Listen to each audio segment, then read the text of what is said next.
We are in geometry lesson 13-3, perpendicular bisector and angle bisector. It is the 15th of September. It is a Friday. Let's begin. So first I want to define each of these. So this word perpendicular. Perpendicular just means 90-degree angle. 90-degree angle.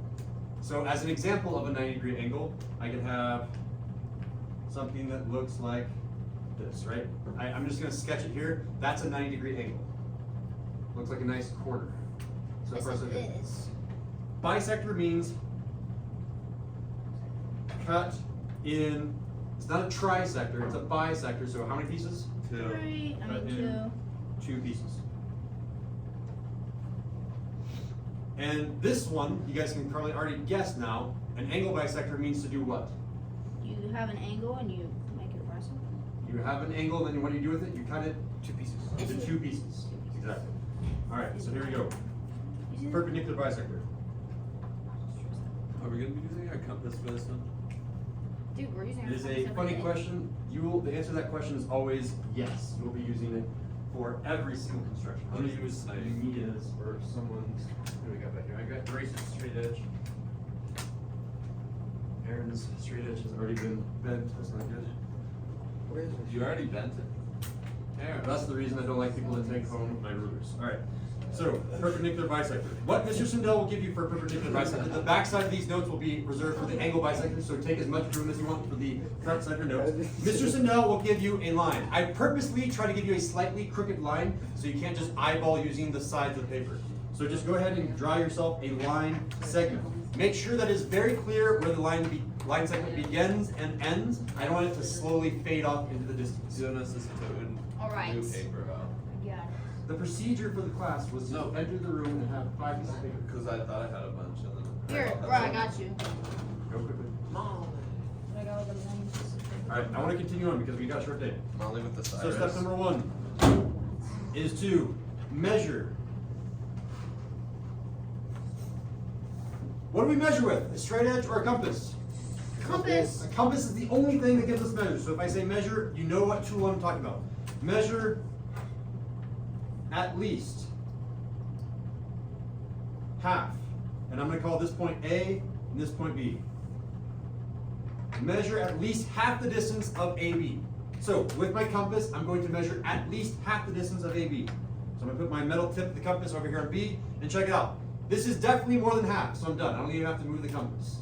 Some people think you need to measure the exact distance AB. That is not necessarily true. It doesn't, wait. At least half the distance. So half would have been right here. I went a little bit further.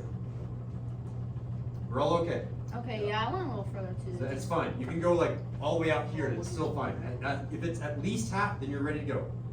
And then we're going to make step 2. The circle. Make 2 arcs Oh, thank God. around B. 3. Make 2 arcs around A. Watch what I mean by that. I could have done A and then B. It doesn't matter in that order. I'm going to start at B because that's where my metal tip was already at, and I'm going to make an arc. And I know that roughly where a equilateral triangle. I'm essentially saying the equilateral triangle, the intersection would be somewhere out here. I'm going to guess right about there. That's my first arc. And I'm going to not move the metal tip of the compass. It's still over here at B. And then underneath, I'm going to make an arc where my guess is. I'm drawing it as light as possible.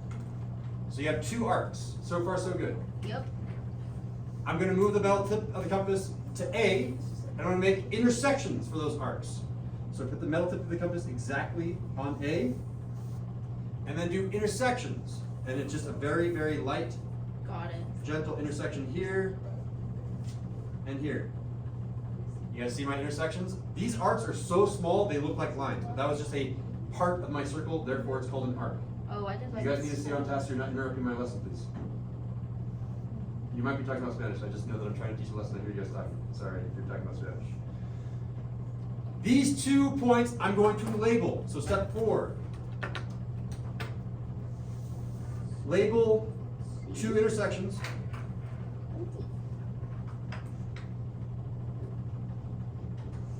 C and D. So I'm gonna label that intersection up here, C, label this intersection down here, D. So far, so good. Yep. And finally, step 5, Connect the dots. connect with the dots. Draw line All of them? C, D. Just CD, and we're done. Just a straight line. Just CD. Hey, where's my straight edge? Use your straight edge. Thank you, Grace, for letting me use yours. You're welcome. Again, the way that you use a straight edge, you don't try to guess where it is just by eyeballing it. You first put down your pencil on one of the intersections, then move your straight edge to that line, and then pivot off of this line until it matches with this other intersection down here. It's a cross now. Whoops. And then check out my line. It goes through those intersections. Oh. Check it out. Look at that line segment AB. Look at this angle. This angle, by construction, is a 90-degree angle. Not only is that a 90-degree angle, this segment over here on the left and this segment over here on the right are exactly the same because I've cut it in half. I've cut it in half at a 90-degree angle, thus the name perpendicular bisector. That's lit. Give me a fist of 5 on how well you're following that first instruction. Mm, I'm getting like 5s from everyone, a Yeah. 4 from one. Okay, a 4.5. I got 4.5 got a 4. wiggly time. Thank you. Pay attention to Spanish. All right. I'm moving on to the back side. I'm doing an angle bisector now. So flip it over. Angle bisector.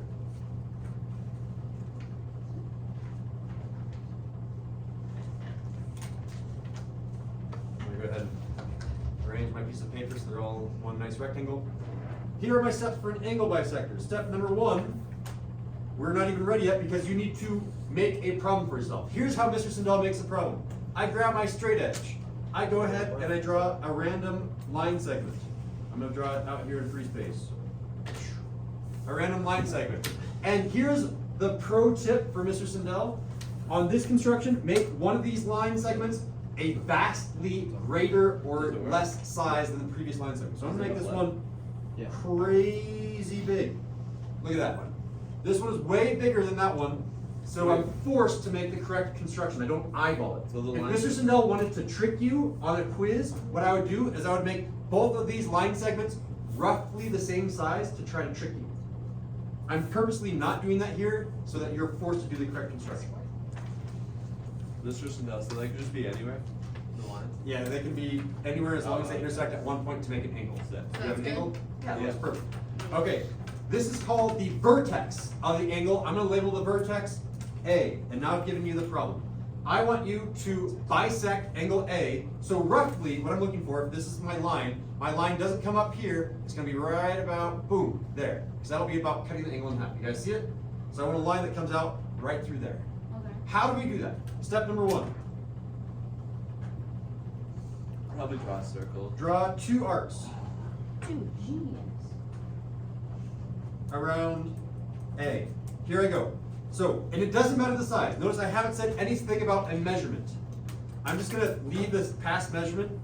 And if this line is not big enough, one of the rules of geometry, you are allowed to extend any line that you want. If you want to, you can come back here and you can be like, I'm gonna extend that line. You just put your straight edge on top of the line and draw it farther out. That is a legal operation. You can extend any line that you want at any time. So if You Mr. think it's Sindel fair? is super duper mean, I'll give you an angle that looks like that, and you are supposed to extend this line. So Don't extend, do that. extend if too small. If I give you a tiny line, my expectation is that you extend that line. You don't have to over here. I'll be really sad if you do that. Okay, so with my compass, I'm going to put the metal tip around A, on A exactly, and then I'm gonna make an arc that intersects this part of the line and this part of the line. So an arc right there and right there. You guys, I don't know, it's kind of hard to see. You guys see them now? Yeah. Okay, make sure that those are the same distance away. I'm going to label those. 2. Label 2 intersections, BC. B and C. So I'm gonna call this intersection up here point B, this intersection down here point C. Pretty straightforward. Yeah. All right, what I want to do is I want to essentially ignore A now, and I want to, off in the distance out here, find the intersection point D. And it's going to be an arc around C and an arc around B. So the way that I'll write that out for my instructions. Draw arc around C and draw arc around D. And they will intersect. No, that's supposed to be step 5. Ooh, check this out. I got some whiteout so I can actually make this look nice. Oh, look at that. Step number Dang, 5 boy, I can't even see that. is to label intersection E. So here I go. I'm going to draw an arc. Again, it doesn't matter as long as you keep the same size for these 2 steps. And I should say, I'll put that in the notes here. These 2 arcs have to be the same size on compass. So I'm, by general, just don't ever move the compass and you're probably gonna be doing it right. So I'm gonna put my metal tip around, where's D? Mr. Sindel. Teacher correction. Yeah. What should they be? Someone raise their hand and tell me. Marlene?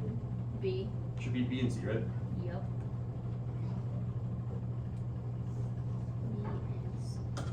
So I'll say around B and C, and therefore the next one will be D. So I'm going to do an arc around B, and it doesn't matter that this side, or I guess it does matter, as long as this arc length and the next arc length are the same, then they're good. So check it out. Metal tip is on B, and my arc is going to be somewhere out here, nice and gentle, nice and light. So this arc was made between B and somewhere in free space. So far, so good? Mm-hmm. And then I'm going to do an arc around C. So metal tip comes down here to C.